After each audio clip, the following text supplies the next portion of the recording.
Hey guys, I'm Jenna Bush, and you are watching Newsarama.com's live broadcast from New York Comic Con. With me, I have some people from Terra Nova. I've got Jason O'Mara, Brannon Braga, and Stephen Lang. Thank you so much for being here, guys. Good to be here. Yeah.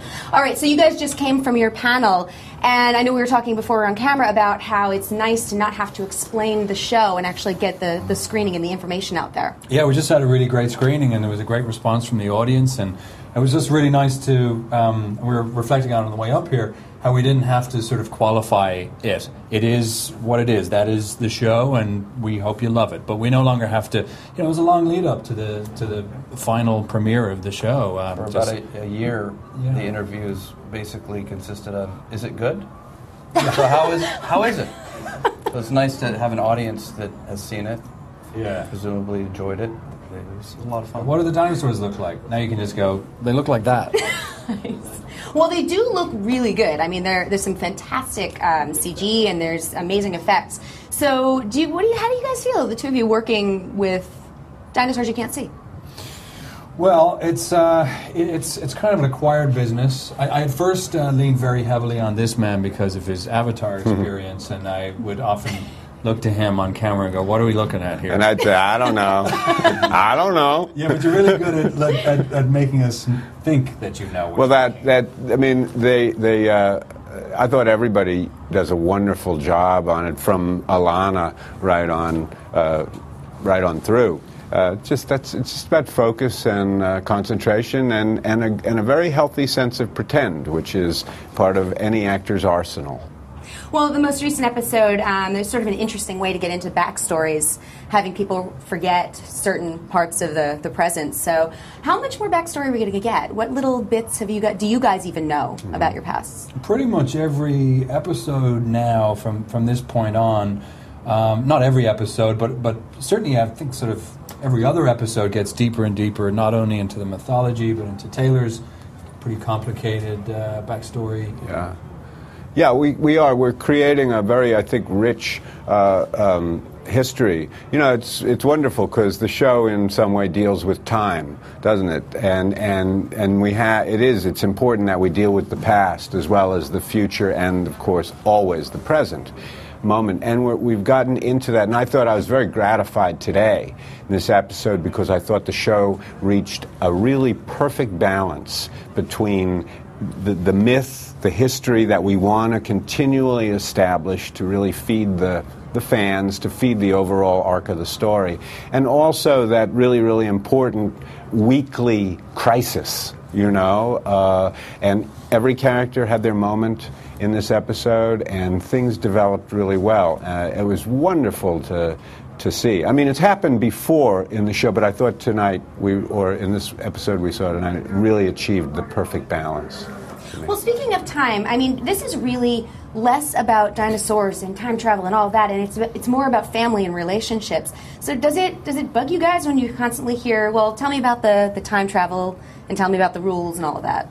No, but it's all of those things. I mean, it's a family adventure primarily. So if you're not on board for that, you're not on board. That is what we are. It's a family adventure with a deepening mythology and some science fiction aspects. But the world we're trying to create is just as important as the characters, and the characters are just as important as the world. So I think all the elements are important, and fortunately we have an extremely intelligent writing staff and set of executives. And Brannon. Who could not be here today?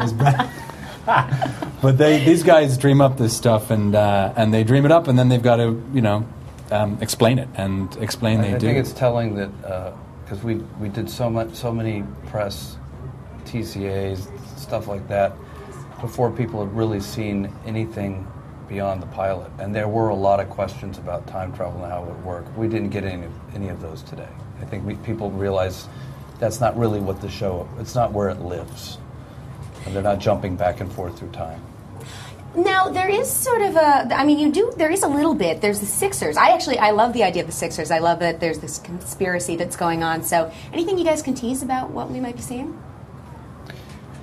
You're going to see a lot. This is a show where we've set up some strange hieroglyphic-like marking calculations on rocks and a reference to Taylor's son, who we know is alive out there somewhere, and some sort of conspiracy brewing in 2149. And all of these mysteries will be fully explored and come to a climax at the end of the first season. So there's a good in this episode that's coming out on Monday night. There's a showdown between the Sixers and Terra Nova with Taylor and Mira, and then a later kind of a showdown between Mira and Jim later in the episode. It gets pretty intense. And I think you'll be, a viewer will be hopefully intrigued and yet somewhat frustrated trying to decide who's good and who's bad.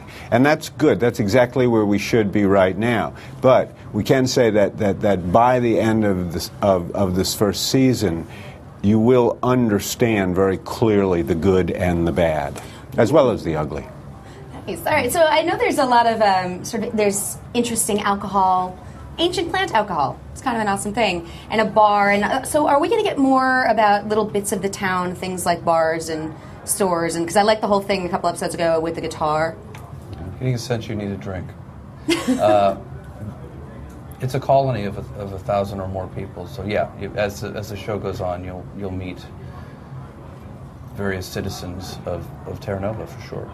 Back in the olden days, the first thing that would get built in any community, as settlers pushed west, was a still. Almost, it was the first thing that was built, in fact, and so that clearly it has a very important and cherished place in Terra Nova. But I think there'll be a lot of other locations you'll see as we build. You'll see the colony. You'll see the community. The various. You haven't seen the school, or maybe you have. I don't know at this point. And whenever I have something, I kind of have an idea. I always email Brannon about it, and he files it away somewhere. But drag. Delete. Exactly. No, it's really interesting because How about a bowling alley? How about a bowling alley in Terra Nova? It's a great idea. Good idea, Slang. Yeah. Well, we really did build a piece of this colony, not the whole thing, obviously, but as we continue to build elements of the colony, we keep those buildings, and it's growing as a community. It's a pretty remarkable set. Well, how much input do you take from the actors? I mean, bowling alley, why not? We Renee Echeverria and myself pretend to listen anyway to most everything they say. Listen, it's a collaborative medium, and once the actors begin to inhabit what's written on the page, everything changes from that moment forward. They own these characters, and they start to know what's true and not true coming out of their mouths. So without their input, the show wouldn't be as good. No matter what we emailed them, the reply is always, "That's a good idea, I'll get into it." Yeah. Even though there were 20 good ideas, that's a good idea. Nice. That's how he gets away with it. Now, have you guys walked the floor yet? I mean, I imagine you probably can't, and it looks a little insane out there. No, I can't. You can't walk the floor with the Star Trek people down there? I can't. People don't know who I am. I can't wait. Yes, they do. I can't wait to get out there. Is there something you guys really want to buy? There's Wolverine. Hey, oh, you're being waved at by Wolverine. Watch yourself. You can poke your eyes out with those things. I've got a date with Princess Leia at 1, and then I've got a date with Princess Leia at 1:15. Then I'm meeting another Princess Leia at 1:30, and then goes on. You have a variety to choose from. Yes, I'm going to get Leia today. We need a high five over that. Awesome. All right, well, thank you guys so much. I really appreciate you being here. Thank you. Nice to be here. Thank you.